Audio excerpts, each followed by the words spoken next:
you as a group of nurses internationally from around the world come together to share your experiences and your knowledge. And the more that we can come together and share experiences and knowledge, the better we will be as nurses for our profession, but also, most importantly, for the consumers of our care and their carers.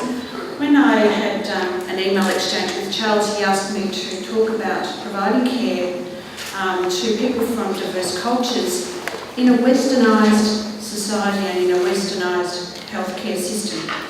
As usual, I've produced far more slides than I can possibly attend to in 15 minutes, and Michael will attest that I can talk underwater with a mouthful of mouths. So you'll forgive me for jumping through the slides, but there are a couple of important points that I wanted to make about caring for people from diverse cultures, because it's not just about them in a westernised system, it's about you in a westernised system, because we all bring our own diversity and our own individuality to the system itself. So, how do I do this? That's what I was going to talk about, and I'll very briefly just talk about culture. And really, we can say it's the sum total of us, as what we are, who we think we are, what we believe in, how we behave, and the sorts of things that we think about, and how we govern. So I'll leave this presentation so if you want to have it, you can have it. So everything that we bring as professionals to the system, as well as the things that our consumers and carers bring as well. And that's what makes a big problem, because we may have people who are professionals in the system who are talking to people from other cultures in trying to work in English. And so we have huge language difficulties. The problem with culture is that we kind of think that our culture is the only one that got it right, and that our culture is better or has different ways of doing things which are preferable. And of course that creates ethnocentrism and creates problems for people when we're trying to deliver unbiased services to various groups. So the other thing, of course, is that in recent times we've been very, very aware of our own cultural biases. We've been taught that in our undergraduate nursing programs, and all of these sorts of things. We've got in this country, and I suspect everywhere else, anti-discrimination laws which prevent people from being vilified on the basis of race or ethnicity. And so on the basis of that, we've tried very hard to make sure that we don't bias people and that we don't present a biased view. The problem with it, of course, is that we've lumped everyone together as racially or ethnically based groups, and that's caused some stereotyping. And in the midst of all that, the individual and that individual's values, beliefs and customs have sometimes got a bit lost. I'll talk a little bit about stereotypes. A few weeks ago, I was teaching a group of 30 students, and we had an online activity, and they had to rate what people thought or what they did and how they behaved as patients. And so we had numbers of cultural groups. We had Australians, we had people from the UK, we had people from Lebanon, people from Greece, people from Vietnam, from Italy, and they had to rate the sorts of patients they were. So were they easy patients or hard patients? Did they have lots of visitors? Did they have not lots of visitors? And we then presented the data back to them in the classroom, saying, this is what you will think of Australians, this is what you will think of people from India or people from Nigeria, whatever. And when we presented it back to them, they were astounded and they were a bit embarrassed, because they said, well, no, we don't actually think that. And we said, well, this is what you put on the survey. And then we started talking about it as part of a workshop, about how easy it is to create a group of people and forget about the individual.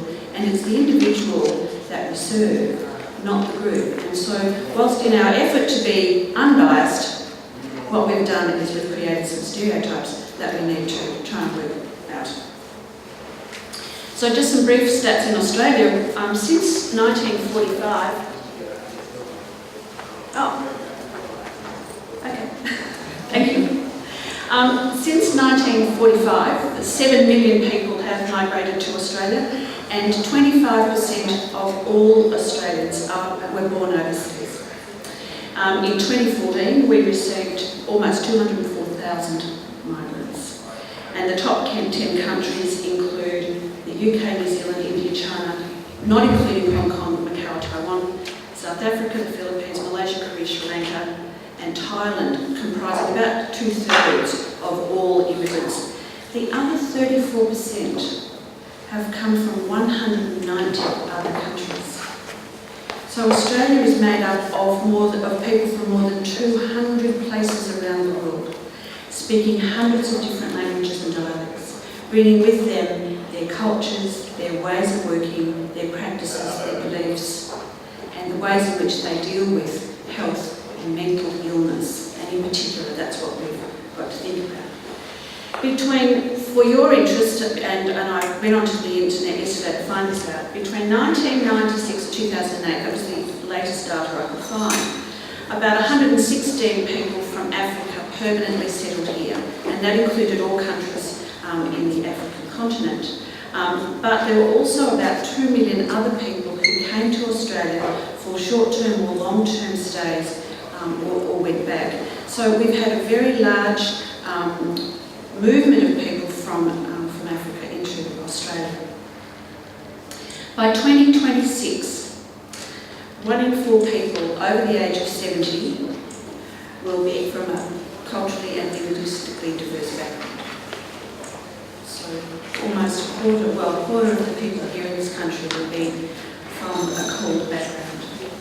Importantly, we have resettled 700,000 refugees and humanitarian migrants since 1945, and we continue to resettle about 14,000 refugees every year. And as you'll be well aware, many of those people who are resettled have significant mental health issues, particularly post-traumatic stress disorder, anxiety and depression. Importantly, people bring with them their health beliefs, and that's the thing that we need to be aware of in terms of the way in which we provide services in Australia. So we have beliefs about external forces causing ill health, whether it's the weather or spirits or something supernatural, just good old-fashioned luck or bad luck.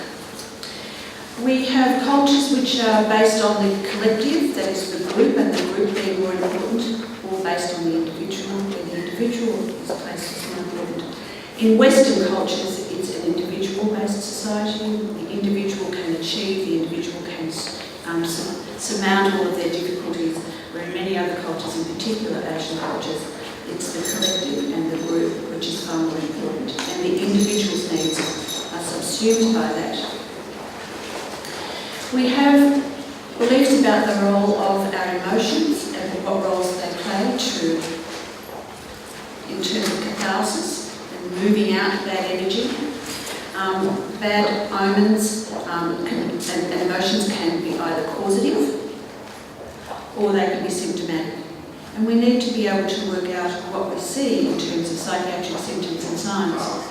In the old days when I started psychiatric nursing, I'll just give you a little story.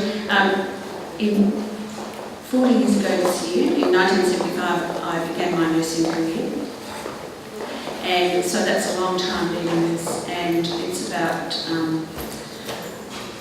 34 years that I've been a mental health nurse.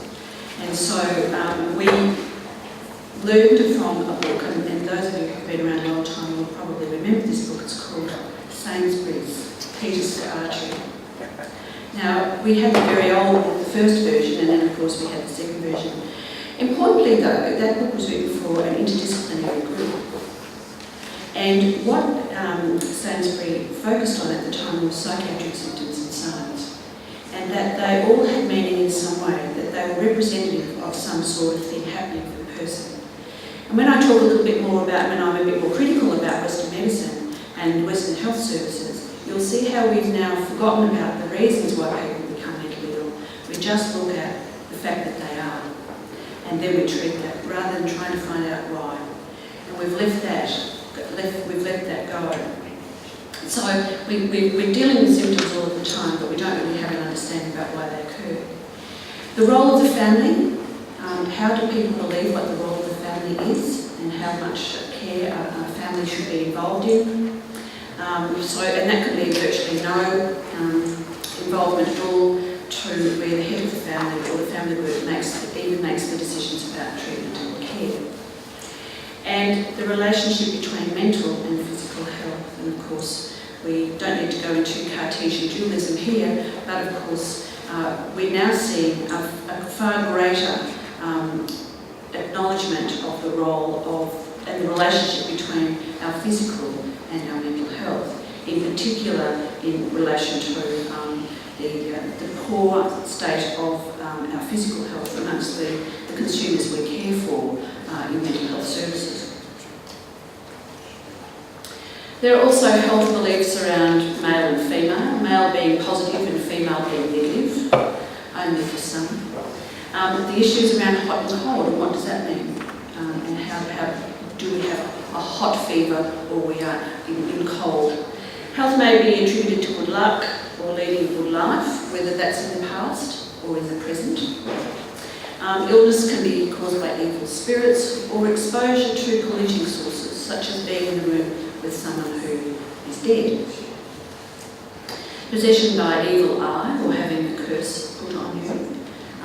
Issues around air and wind and water. Issues around ghosts and ghost possessions.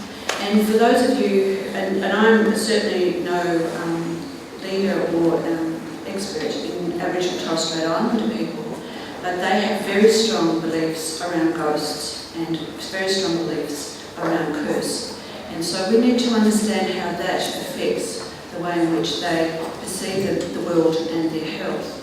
And of course, wizardry and sorcery and magic. All of those things come together. Some people hold those sorts of health beliefs very, very dear, and some of them are weaker, depending on the life experiences that we have to take into context, because quite often we leave that context aside. And of course, people come to us with their ideas about what they should have in terms of treatment. And I don't mean just getting onto Google and finding out that they've got something and they can diagnose themselves and come with their diagnosis and say, I think you need to prescribe me this, that or the other. People also come with their long-held beliefs that are culturally determined. So for example, some examples are tiger balm or ginseng, coining, moxibustion, acupressure, acupuncture, and all sorts of other things, including cupping and Ayurvedic medicine. All of these things are belief systems that are held by different cultural groups, and they may well think that they're better than traditional Western medicine. And if they don't adhere, and of course one of the issues that we have with regard to treatment regimes is the adherence and alliance that we place on people actually adhering to the regimen. And they don't always do that because they have other belief systems. Obviously, when we are dealing with people from variable cultures in the Western system, Western health systems, we have to deal with a stigma and acculturation. I don't think I need to go into the whole notion. I think everyone in this room understands what it's like to be stigmatised. I think that if you have a mental illness, you're stigmatised. Very often, if you're from a non-English speaking background or a culturally and linguistically diverse background, you're also stigmatised. If you've got the combination of both, then you have a dual vulnerability. Acculturation, as part of all of that, is the way in which people take on the belief systems and the cultural and the attributes of the host society when they move into it. So what we've got is the way people may be still holding on very closely to their traditional beliefs, some of which will have let some of them go, some of which people have let much of them go. But we have to be aware of how quickly people, or not, acculturate to host country values and beliefs. And of course, one of the issues that we understand around the issue around stigma and acculturation is that stigma affects symptom expression and what we know of as what we term somatisation.